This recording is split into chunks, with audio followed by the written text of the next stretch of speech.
Welcome back to the Citizen channel. Hope you're all staying safe and well. And we're going back not too long ago on the scale of things. Obviously, to some people watching this, it's probably half a lifetime, but not for old buggers like me. We're going back to the 17th of October 2010 for Anatomy of a City goal, of course, featuring the wonderful Mercurial. We even have a statue to him, don't we? David Silva. There's not many City players have statues, you know, but David Silva is certainly one of them. Yes, we do score plenty of goals, of course. We do some important goals to drag us back from the very brink of defeat. Others to take us to the edge of glory itself.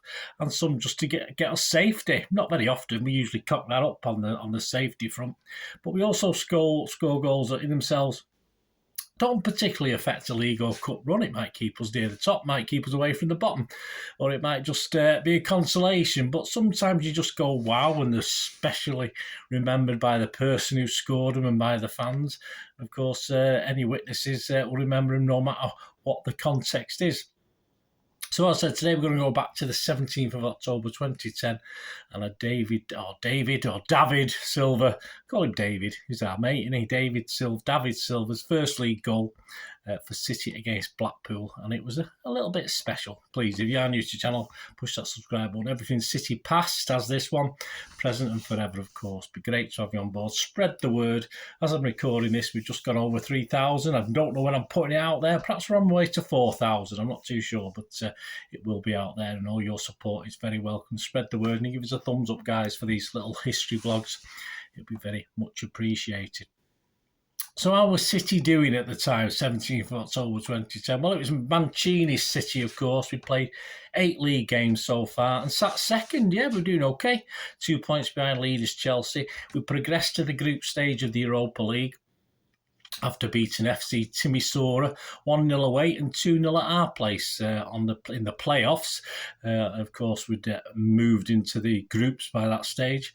Off the pitch, sadly, we were mourning the recent death of City coach and manager legend Malcolm Allison, who sadly passed away on the 14th of October.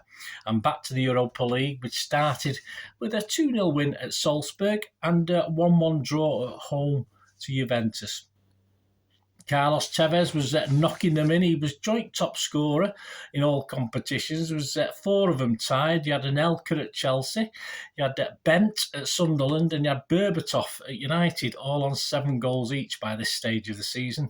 But what about our little hero? What about David Silva, who this is all about? Well, 5 months earlier, on the 30th of June 2010, City had announced that they'd reached an agreement with Valencia over the transfer of Silva, and that he would join the club on a 4-year deal. I think he signed his papers a couple of weeks later. He scored his first City goal in all competitions on the 16th of September, 8 minutes into the Europa League group match that we mentioned, a 2-0 win against Salzburg. Leading up to this game, Mancini was a little bit deciding where to put him. He wasn't too sure. He was more or less ended up on the wing at times, so it would change, of course, as David got used to City and we got used to him. And David Silva for this game wasn't even on the pitch at the start of play. He was brought on as a substitute. So let's go over to the day of the match. It was Blackpool against City, Sunday the 17th of October 2010, a 4 p.m. kickoff. What about Blackpool? Yeah, they're our competition. I mean, despite finishing 6th in the Championship the previous season, they gained promotion through the playoffs. I think they beat Cardiff at Wembley. Was it Wembley or Millennium? I don't even know. I can't remember, guys. Probably the Millennium Stadium at the time, wasn't it? To get through to the Premier League after an absence since 1971. So it's good to see Blackpool back. They were doing okay after 8 games. They sat 10th.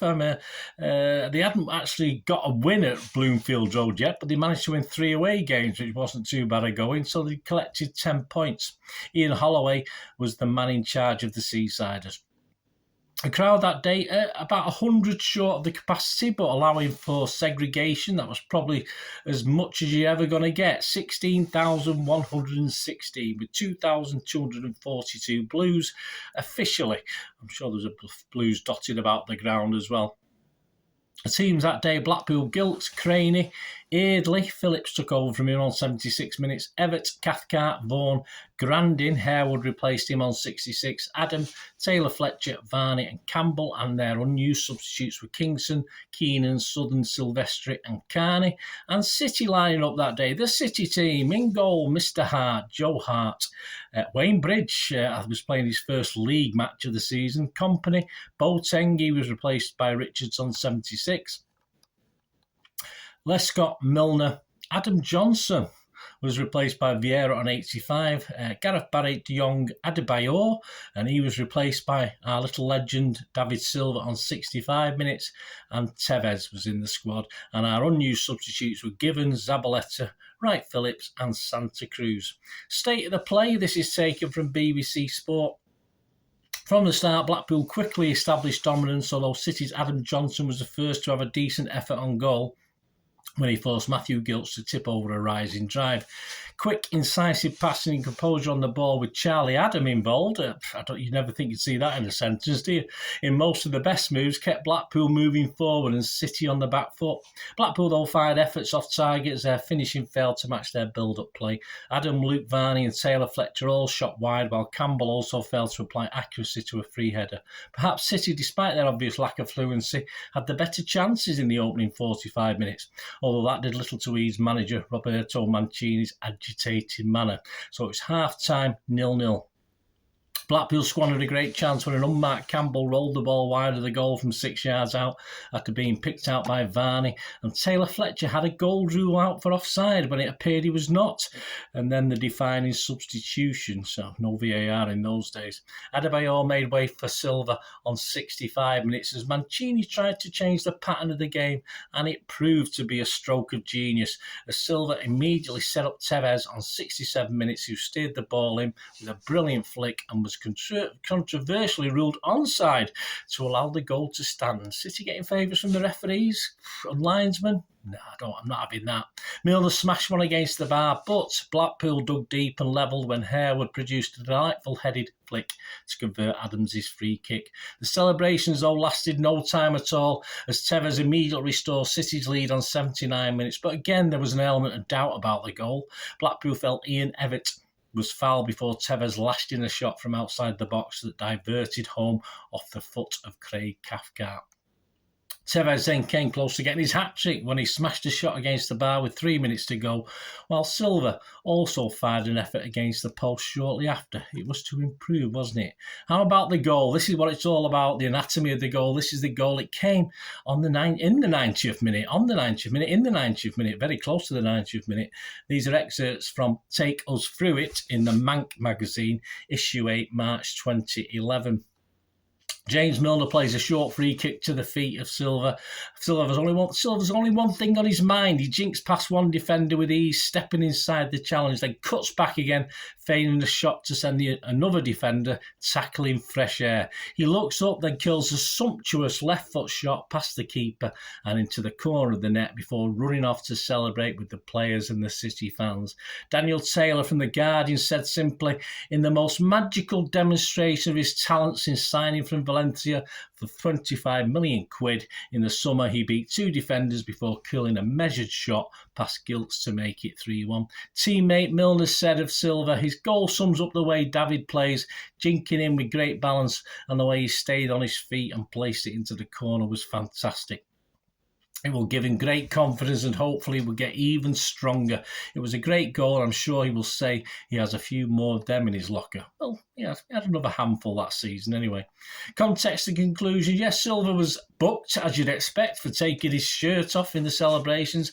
And Blackpool actually, yes, typical City, got another goal back. Taylor Fletcher cracking in a low shot from a well-worked corner. But it came too late. About the 93rd minute of 95 that was going to be played.